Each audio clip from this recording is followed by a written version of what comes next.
शिक्षा नीति 2020 की तर्ज पर काशी से शुरू होने जा रहा है भगवत गीता चरित्र निर्माण अभियान।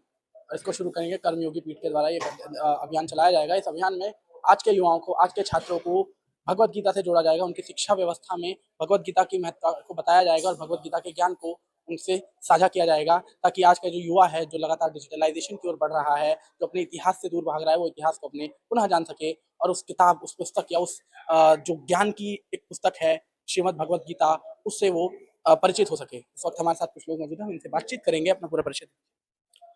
मैं गौरव मिश्र, कर्मयोगी पीठ प्रमुख संयोजक।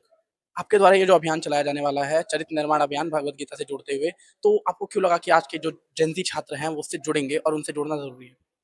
ये कोई व्यक्ति, किसी एक व्यक्ति का लिया हुआ फैसला नहीं है। ये मुझे कैसे लगा ये महत्वपूर्ण नहीं है। महत्वपूर्ण यहाँ ये है कि पूरे कर्मयोगी पीठ के लोगों को ये बात कैसे समझ में आई। तो निश्चित है कि इसके पीछे कहीं न कहीं इन लोग की मेहनत रही होगी। एक संगठन का फल रहा, इसका परिणाम ये रहा कि सबने एक साथ ये निर्णय लिया कि बच्चों के बीच में जाकर के इस अभियान को ले जाया जाए। इसके पहले हम लोगों ने काशी के 150 गाँव में जाकर के गीता चेतना यात्रा का कार्यक्रम 1 माह पूर्व किया है और उसका परिणाम ये रहा कि लोगों के द्वारा ये बातें कही गई कि बच्चों में जाकर के हम लोग इस विषय को रखें, तो ये ज़्यादा प्रभावी होगा और वहीं से ये बात निकल कर के आई है। और आज उसका परिणाम ये है कि काशी जनपद के लगभग 150 विद्यालयों 150 गाँव से निकल के अब हम लोग 750 विद्यालयों तक 5 गुना अधिक कार्य क्षमता के लिए अब हम लोग तत्पर हैं। क्या रहेगा ये अभियान, कैसे इसमें ये संचालित होगा, क्या किया जाएगा? इसके अंतर्गत समस्त विद्यालयों में एक गीता चेतना कार्यशाला का आयोजन किया जाएगा। उस कार्यशाला का स्वरूप तय हुआ है। उस स्वरूप के अंतर्गत 1 से 1.5 घंटे की कार्यशाला रहेगी। उसके बाद सिर्फ कार्यशाला का परिणाम लगातार बच्चों के जीवन में आता रहे, उसके लिए हर विद्यालय में गीता क्लब की स्थापना भी की जाएगी। और गीता क्लब का फॉलोअप लेने के लिए हमारे कर्मयोगी पीठ परिवार के लोग जा करके उस गीता क्लब के जो संरक्षक हैं, जो उसके मेंबर्स हैं, उनसे मिल करके लगातार उनको प्रभावी ढंग से इससे जुड़े रहने का प्रयास करेंगे। आपने बताया कि 750 स्कूलों में ये किया जा रहा है, विद्यालयों में किया जा रहा है, तो ये 750 स्कूल सभी प्राइवेट हैं, सभी सरकारी हैं, दोनों हैं? नहीं, ये सब में हम लोग जा रहे हैं। इसमें समस्त वित्त विहीन शासकीय, अशासकीय, Sanskrit board, CBSE board, ICSE board, Uttar Pradesh के समस्त माध्यमिक विद्यालय कक्षा 9 से 12 तक वाले जितने हैं। सरकार का सहयोग आपको मिल रहा है? नहीं, इसमें सरकारी सहयोग की आवश्यकता भी नहीं है। इसमें बस एकमात्र सहयोग यही चाहिए, जो विद्यालय प्रबंधन है वो हम लोग को यथोचित जो उनके यहाँ स्थान है, जो कक्षाएं हैं, जो रिक्त जो उनके यहाँ पीरियड हैं, उसमें हम लोग को कोई एक स्थान दे देंगे और इसके लिए हम लोग एक समन्वय की भावना से उनसे सहयोग के लिए उनसे निवेदन करके वहाँ पहुँचने का हम लोग प्रयास कर रहे हैं। बहुत बड़ा सवाल उठता है आज के युवाओं के लिए, ये जो अभियान है आपका है, और आज के युवा जहाँ तक हम देखते हैं संस्कृत और हिंदी काफी उससे दूर देखे जाते हैं, हिंदी उनको पूर्णतः समझ नहीं आती, तो भगवत गीता तो संस्कृत में है और उसको चलो साधारण हिंदी में हम ट्रांसलेट भी करते हैं, तो भी उनके लिए थोड़ा मुश्किल हो सकता है उसको समझना। तो उसके लिए आप कैसे उस चैलेंज को फेस करेंगे?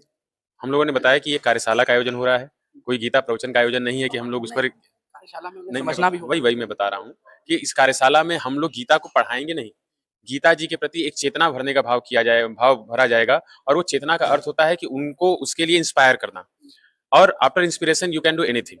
जब आप इंस्पायर होते हैं, जब आप मोटिवेटेड होते हैं, तो आप किसी भी कार्य को बड़ी ही दक्षता के साथ कर पाते हैं। अब रही बात भाषा स्तर पे अगर कठिनाई आती है, तो निश्चित है कि जब आप किसी कार्य क्षेत्र में उतरते हैं, तो उसके जो भी कठिन पहलू हैं, पहले आप उनको दूर करने का प्रयास करेंगे। तो जो भी विद्यार्थी इसकी महत्व को समझेगा, वो पहले भाषा पर तो उसकी कमांड होनी ही चाहिए, तो प्राथमिक अवस्था है उसकी।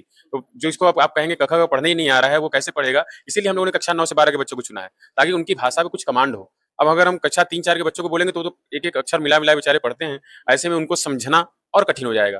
तो इसलिए जो कक्षा का चयन हुआ है कक्षा 9 से 12 इसीलिए किया गया है, ताकि वो समझ पाएँ और उसके बाद जो गीता क्लब बनेगा, उसमें ये सारी चीज़ें देखी जाएँगी, कहाँ किसको क्या दिक्कत आ रही है, उसके लिए अलग से कार्यशाला का भी आयोजन करके उन बच्चों तक पहुँच के उनकी कठिनाई को दूर करने का प्रयास किया जाएगा। हमारे साथ और भी लोग मौजूद हैं, हम इनसे भी बातचीत करते हैं। आपको क्या लगता है ये जो आपके द्वारा अभियान चलाया जा रहा है, इस अभियान का कितना प्रभाव पड़ने वाला है आज के युवाओं पे? क्या आज का युवा इसकी ओर आकर्षित होगा? ज़रूर होगा। इस समय जो बुजुर्ग लोग हैं, जैसे कि जो 60 वर्ष, 65 वर्ष, 40 वर्ष से ऊपर के लोग हैं, गीता चेतना अभियान के तहत हम लोगों ने उनके अंदर जाकर जब ये प्रेरणा दी, देखने में ये महसूस हुआ कि लोग जो है खुलकर जो है सहयोग नहीं कर रहे हैं, इसमें दिलचस्पी अपना जो है दिलचस्पी नहीं लगा पा रहे हैं। तो हम लोगों ने यह निर्णय लिया कि अब जो है कि हम लोग जो है कि युवाओं के बीच में जाएँगे, जो कक्षा 9 से कक्षा 12 तक के छात्र हैं, उन लोगों के बीच में जब हम लोग अपना ये प्रस्ताव रखेंगे, अपनी बात रखेंगे, गीता चेतना के अभियान के तहत अपनी बातों को उन लोगों के बीच में रखेंगे, तो ज़रूर जो है कि श्योर ये लोग जो है कि समझेंगे और गीता के बारे में जानेंगे, जिससे हमारी जो परंपरा है, जो विलुप्त होती जा रही है, इसको और प्रकाश मिलेगा और आगे बढ़ने का पूरा जो है सहयोग मिलेगा। बिल्कुल। हमारे साथ कुछ युवा भी मौजूद है, हम इनसे भी बातचीत करते हैं। एज अ युवा आप कैसे देखते हैं आज के समय में जो यूथ है या फिर जो आज का जनरेशन है, वो संस्कृति से अपने काफ़ी दूर हो चुका है, अपने इतिहास से काफ़ी दूर हो चुका है। तो अपने इतिहास को वो डिजिटलाइज़ेशन या मूवीज़ के माध्यम से समझ पाता है। तो आपकी ये मुहिम उसमें कितना हेल्पफुल होगी उनके लिए इसको समझने में? अगर इस प्रश्न का मैं उत्तर इस बात से देना चाहता हूँ, अभी कुछ दिन पहले एक मूवी आई थी ओपेनहाइमर, उसमें बताया गया था कि जिस व्यक्ति ने न्यूक्लियर बम का इजाद किया, वो स्वयं गीता जी से प्रेरणा ले रहा था।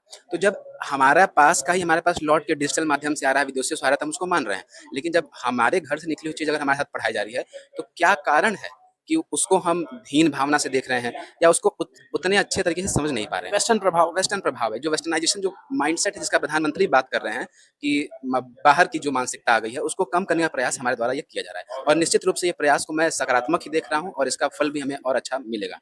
750 स्कूलों में तमाम छात्र होंगे, तमाम युवा होंगे, तो युवाओं को आप लोग जिस तरीके से समझाएँगे, संस्कृति की ओर वापस ले जाएँगे, तो आपको क्या लगता है ये युवा आगे जाकर इस पीढ़ी दर पीढ़ी जैसे हम समझते आए हैं अपने इतिहास को, ये समझेंगे?